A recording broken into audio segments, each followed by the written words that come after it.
Penanggung Jawab Lapangan BKD Biro Umum dan Biro KDH dan KLN Provinsi DKI Jakarta. Ya, Sersan Sofyan. Itu depanmu yang PNS, depanmu geser ke kiri, ke kanan. 4 langkah.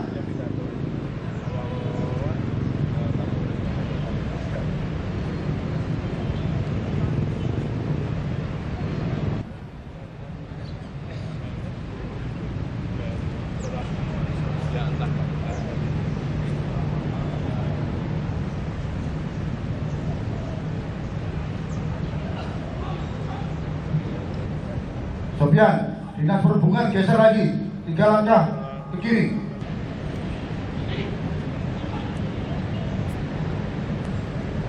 Untuk rekan-rekan TNI Polri, perhatikan, siap, kan?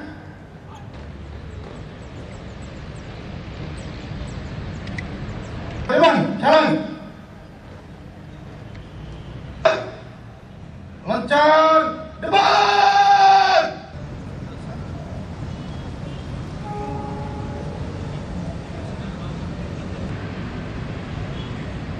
Tegak, gerak. PNS sebelahnya pemadam. Sebelahnya pemadam geser berturut-turut.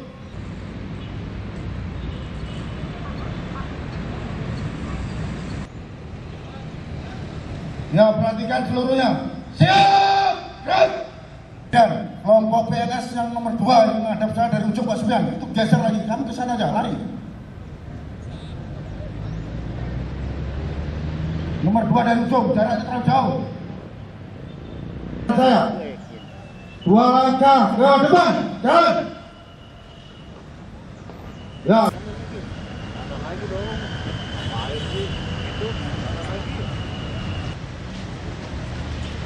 Untuk rekan-rekan TNI Polri. Para komandan barisan kembali ke dalam kereta. Cepat!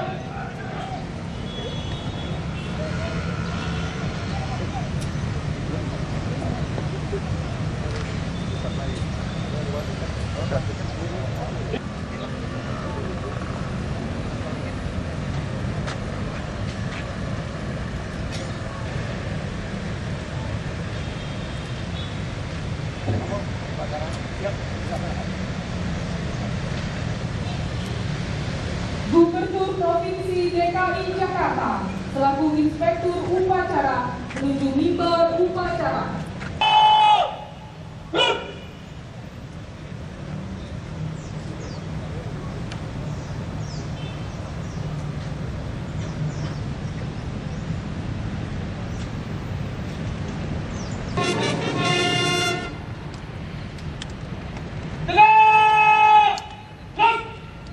Upacara pengibaran bendera merah putih dalam rangka memperingati Hari Sumpah Pemuda ke-85 tahun 2013. Siap!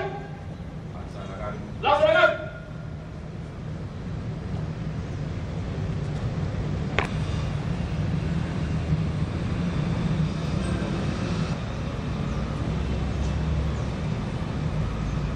Diiringi lagu kebangsaan Indonesia Raya dipimpin Komandan Upacara. Langkah tegap maju.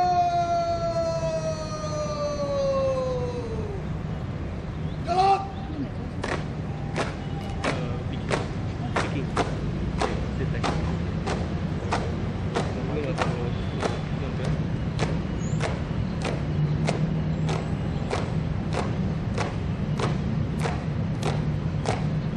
Belok.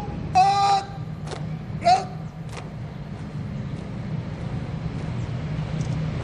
Go. Formasi. Jalan.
Menghentikan cipta dimulai.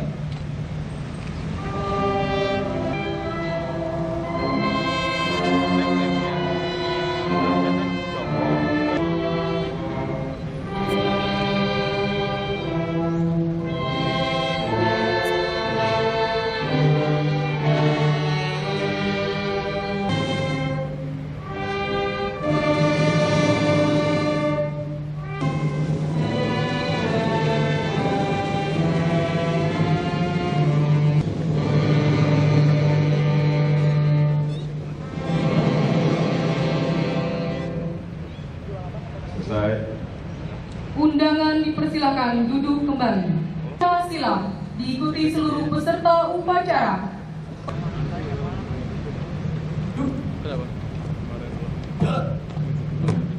Sampai 20 doang. Tapi nggak balik kan yang kalau makan itu udah.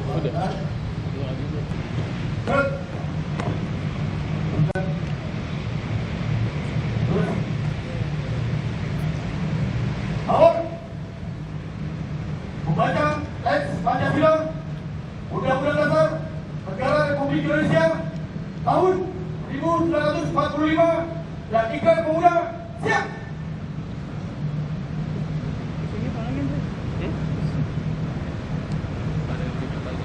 Pancasila. Satu. Ketuhanan Yang Maha Esa. Dua. Kemanusiaan yang adil dan beradab. Tiga. Persatuan Indonesia. Empat. Kerakyatan yang dipimpin oleh hikmat kebijaksanaan dalam permusyawaratan perwakilan. Lima. Keadilan sosial bagi seluruh rakyat Indonesia. Membuktikan bahwa sesungguhnya kemerdekaan itu ialah hak segala bangsa, dan oleh sebab itu maka penjajahan di atas dunia harus dihapuskan karena tidak sesuai dengan peri kemanusiaan dan peri keadilan.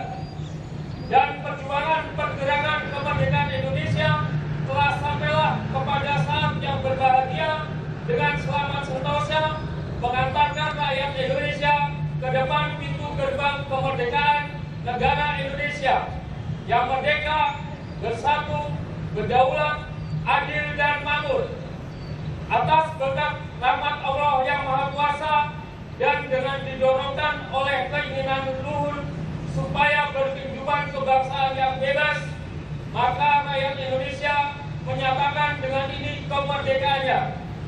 Kemudian daripada itu, untuk membentuk suatu pemerintahan negara Indonesia yang melindungi segenap bangsa Indonesia dan seluruh tumpah darah Indonesia, dan untuk memajukan kesejahteraan umum, mencerdaskan kehidupan bangsa, dan ikut melaksanakan ketertiban dunia yang berdasarkan kemerdekaan, perdamaian abadi, dan keadilan sosial. Maka disusunlah kemerdekaan kebangsaan Indonesia itu dalam suatu undang-undang dasar negara Indonesia yang terbentuk dalam suatu susunan negara Republik Indonesia yang berkedaulatan rakyat dengan berdasar kepada ketuhanan yang Maha Esa, kemanusiaan yang adil dan beradab, persatuan Indonesia, dan kerakyatan yang dipimpin oleh hikmat kebijaksanaan dalam permusyawaratan perwakilan, serta dengan mewujudkan suatu keadilan sosial bagi seluruh rakyat Indonesia.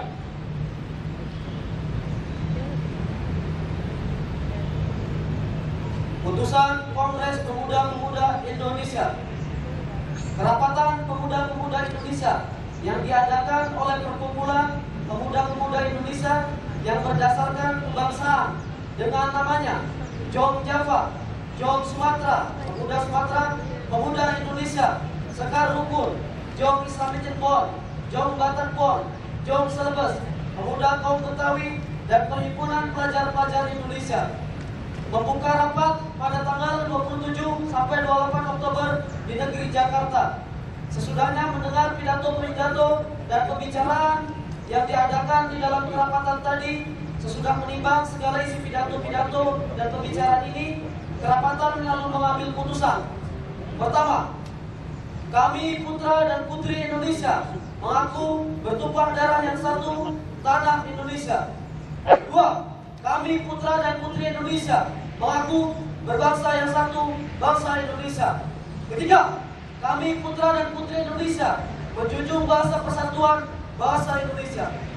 Setelah mendengar putusan ini, kerapatan mengeluarkan keyakinan asas ini wajib dipakai oleh segala perkumpulan kebangsaan Indonesia. Mengeluarkan keyakinan persatuan Indonesia diperkuat dengan memperhatikan persatuannya, kemauan, sejarah, bahasa, hukum adat, pendidikan dan kepaduan, dan mengeluarkan pengharapan supaya keputusan ini disiarkan dalam segala surat kabar dan dibacakan di muka rapat perkumpulan kita. Bacaan, teks, dan ikrar pemuda telah dilaksanakan. Laporan selesai. Balik ke tempat.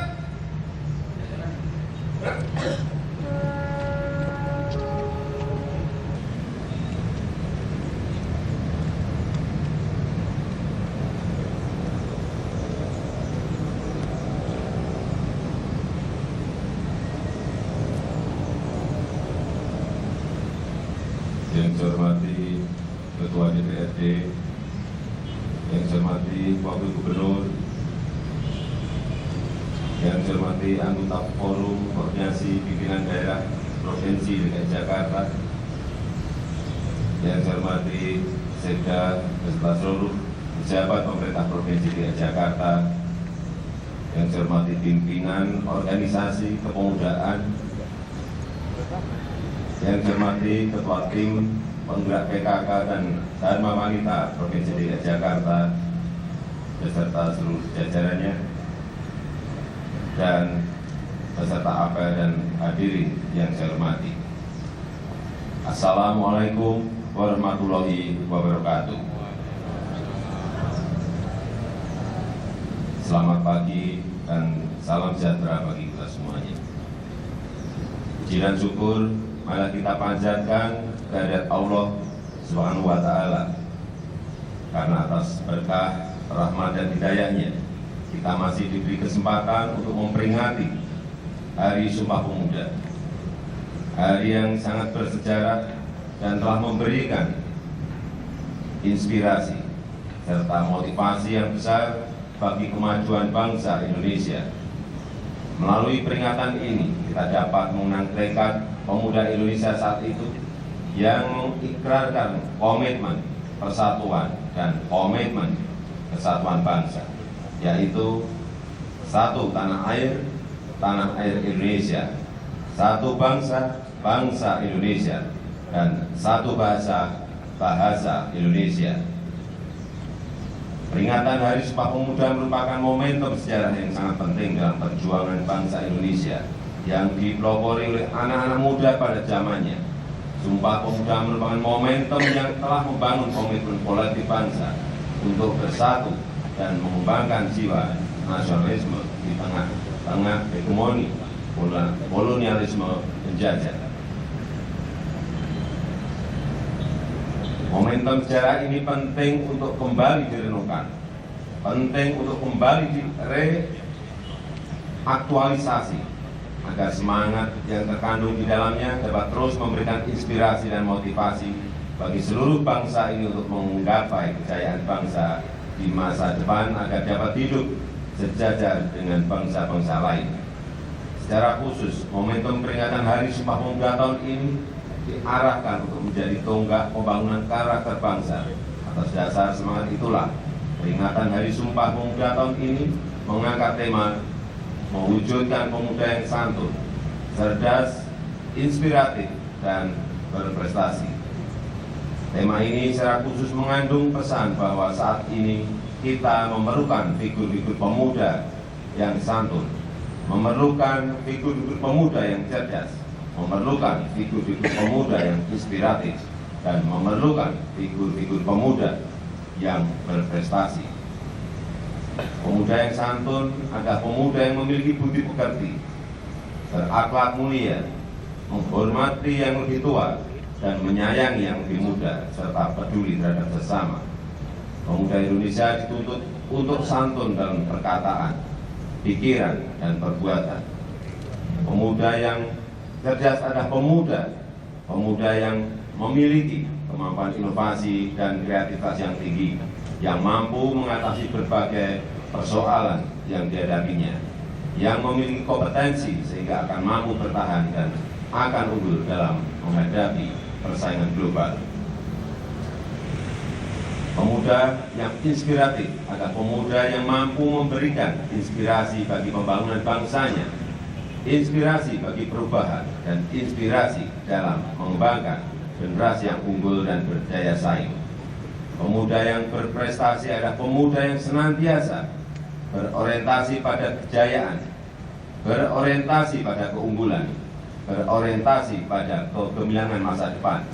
Pemuda yang berprestasi adalah pemuda yang tidak mudah menyerah, bertanggung jawab, dan senantiasa melakukan yang terbaik untuk dirinya, masyarakatnya, dan bangsanya. Upaya untuk mewujudkan pemuda Indonesia yang santun, cerdas, inspiratif, dan berprestasi haruslah dijadikan sebagai komitmen kolektif bangsa ini, manifestasi dari semangat dan jiwa Sumpah Pemuda. Melalui peringatan Hari Sumpah Pemuda tahun ini, kita berharap agar bangsa ini kembali merenungkan dan menghayati jiwa dan semangat yang terkandung dalam nilai-nilai Sumpah Pemuda yang telah diikrarkan oleh para pemuda dari berbagai suku, agama, dan latar belakang kebudayaan yang sangat plural dari seluruh Indonesia. Semoga bangsa Indonesia dapat memetik hikmah yang terkandung dalam peringatan Hari Sumpah Pemuda. Wassalamualaikum warahmatullahi wabarakatuh. Jakarta, 28 Oktober 2013. Menteri Pemuda dan Olahraga Republik Indonesia, Kanjeng Raden Mas Tumenggung Roy Suryo.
Bismillahirrahmanirrahim.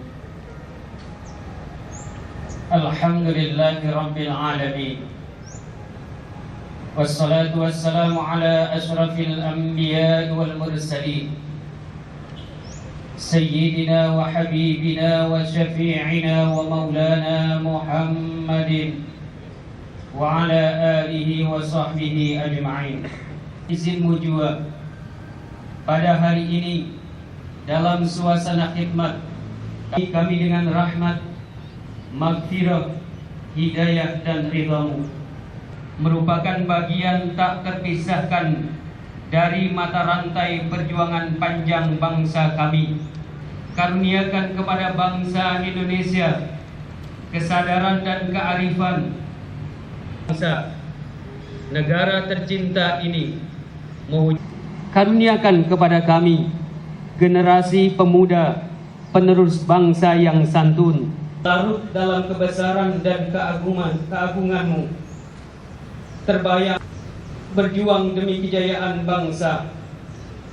Ya Allah, tatap mereka dengan senyummu, jadi indahan surgamu.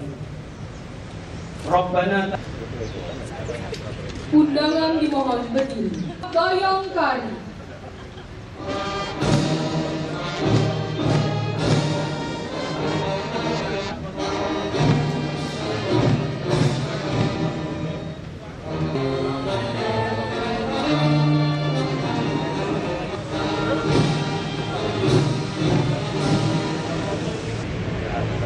Upacara telah dilaksanakan. Laporan selesai. Bubarkan. Inspektur upacara. Hormat! Siap! Tegak! Siap! Inspektur upacara meninggalkan mimbar upacara menuju tenda kehormatan.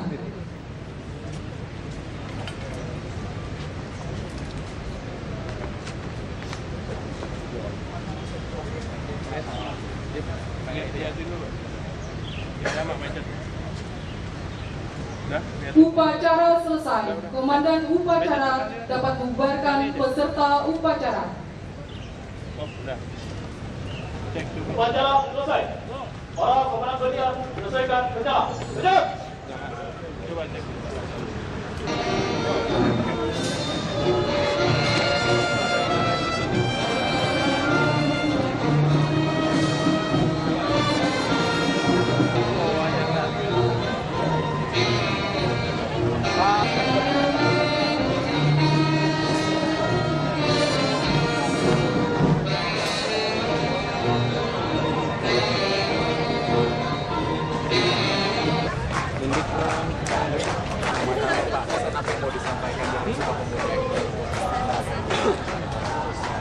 Terkait dengan banyak peristiwa yang melibatkan anak-anak saat ini.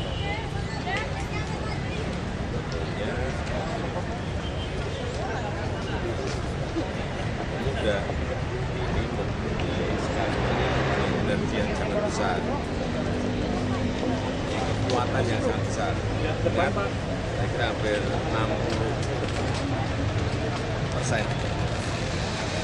Kita ini ada di umuran 40. Energi besar kalau memang bisa digerakkan, bisa dimanfaatkan untuk kemajuan Jakarta, kemajuan negara dan bangsa ini. Nah itu aja. Bapak satu lagi Pak, terkait misalkan ada PNS banyak masih dalam PNS masih dalam Ya, namanya 68.000, kita ini punya 68.000 karyawan dari plus guru dan dokter. 68.000, kalau ada 1-2 ya catat pasti ada peningkatan. Pak, Dewan Pengupahan sudah menetapkan 2,3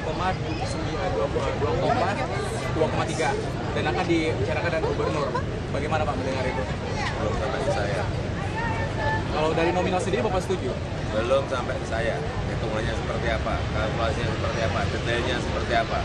Kalau kalkulasi, hitungan detail sudah ada baru. Bapak mengenai apa produk Sudah. itu ada sekolah Ya nanti teruslah urusan teknis seperti itu, lapangannya sudah kita ngerti semua. Rio Pak. Lihat kamera Pak. Urusan kasus satu-satu gitu aja tanyain. Suruh tanya ke kepala rusun lah, masa kayak gitu tanya ke gubernur, selingkuh di rusun. Satu lagi Pak, Jokowi. Jokowi ini sebenarnya kita bahas.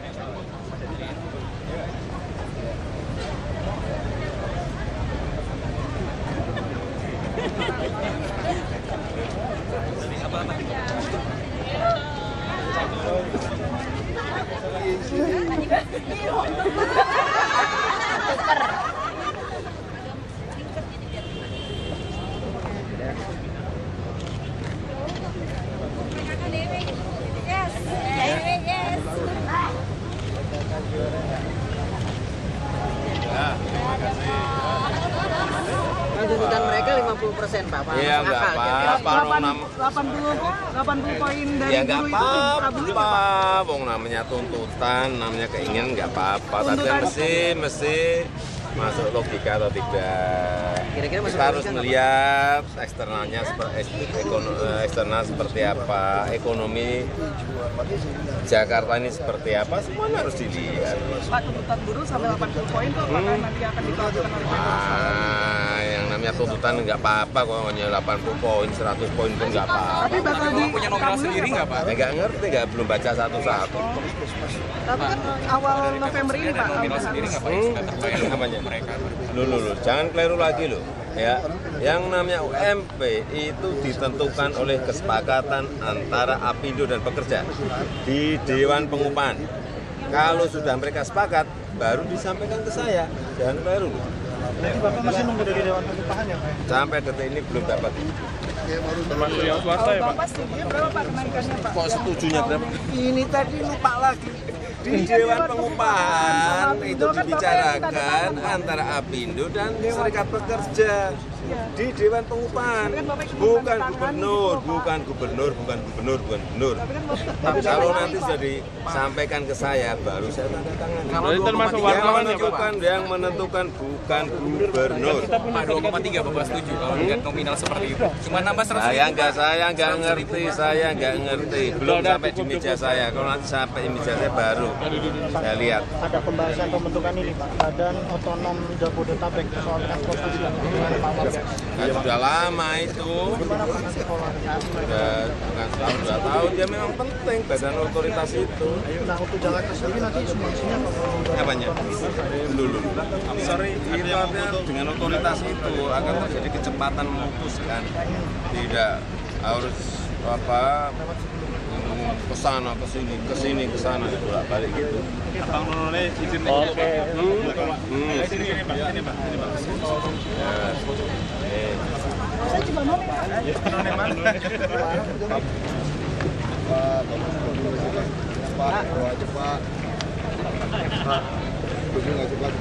Sampai 50% itu. Sampai 50% ya. Tuntutan buruh. Guru saya kayak guru Pak. Tadi sudah dijawab. Ya, artinya Bapak setuju nggak kalau Belum sampai di meja saya kok, hitungannya seperti apa saya belum ngerti. Tapi kan kalkulasinya seperti apa belum ngerti. Rupiahnya berapa belum ngerti. Kesepakatan di Dewan Pengupahan antara Apindo dan Serikat Pekerja seperti apa saya juga belum ngerti. Apa yang mau saya jawab? Artinya ada kesiapan ya dari Pemprov DKI kalau memang Kesiapan apanya? Angkanya itu belum anggaran sampai ke saya. Angkanya itu belum sampai. Apa yang Oke, terima kasih. Oke.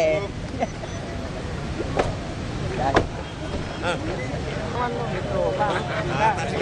Pak, gaji wartawan gitu. Kita pulang pergi hanya 3,5 baik 7.000. Anda harus gunakan tuh Kopaja, satu Kopami yang AC itu loh. Itu kan 6.000. Itu dia naik ke Transjakarta gratis. Jadi bolak-balik 12.000. Dulu pengusaha masih mau 11.500. Nah, setelah kita nego, pengusaha setuju 12.000. Jadi saya kira, saya bicara sama beberapa buruh, kita fokuskan dulu di KHL dulu deh, saya bilang. Nanti ke UMP baru kita lihat inflasi, pertumbuhan ekonomi. Kita belum bisa.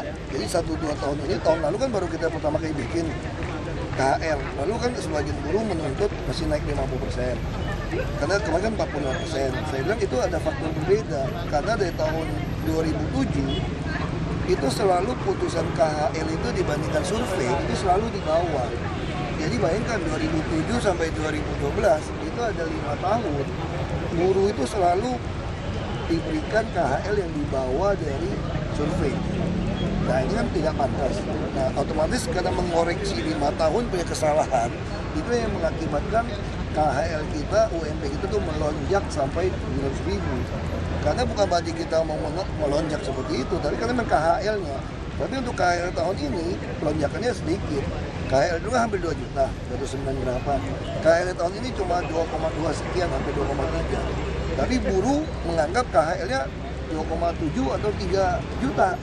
Kenapa? Karena komponen, dia menganggap sewa rumah diambil yang tertinggi 8,5. Ya pengusaha nggak mau dong, survei pengusaha 500 lebih. Nah kami usulkan kalau gitu 6,5. Lalu bisa contoh untuk soal pembelian barang, bajunya masih merek apa? Celana dalam merek apa gitu, baju dalam merek apa? Gosokan pakai merek apa? Ini kan tentu berbeda nilainya. Nah, buruh menuntut itu. Nah, saya kira kita harus temukan yang penting patokan kita tuh KHL. Jadi komponen-komponen itu Pak? Iya, kalau udah mau naikin 84 komponen itu mesti ngomong produktivitas diukur juga. Kalau itu dinaikkan bisa PHK perusahaan-perusahaan nanti. Itu jadi kita mesti ada cari keseimbangan. Ini tentu tidak mungkin selesai masalah ini, tapi yang penting patokan rumusnya udah ada KHL. Ya, saya kira itu. Kalau cuma beda 100.000 apa sih Pak artinya Pak? Kalau cuma beda 100.000 dari 22? Buat buruh berarti sekali.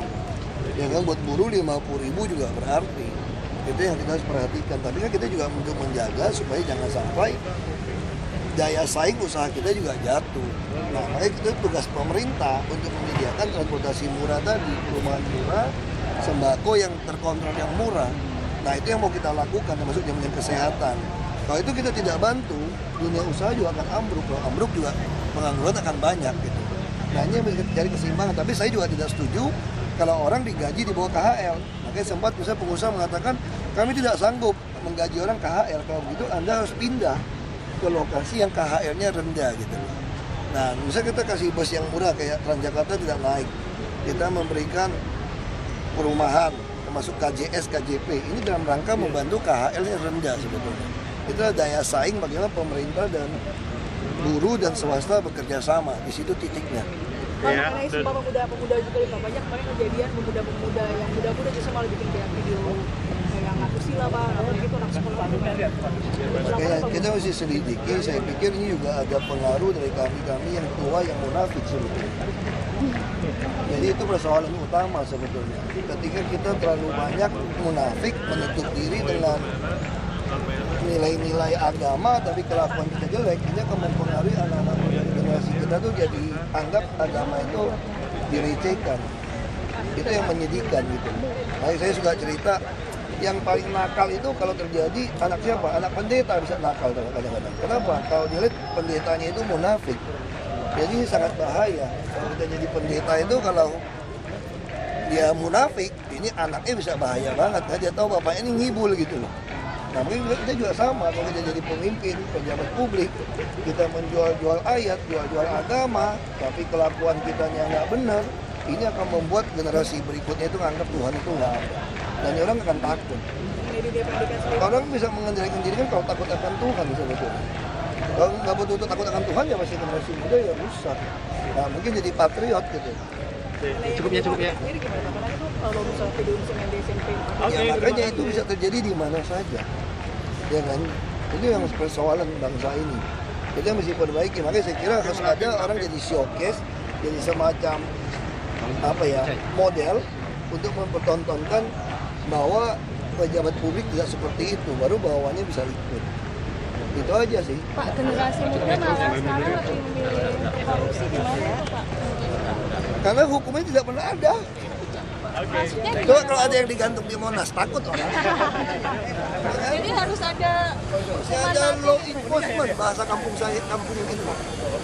Berarti harus ada hukuman mati gitu Pak? Kita semua harta saja. Dan jadi kritis. Makasih.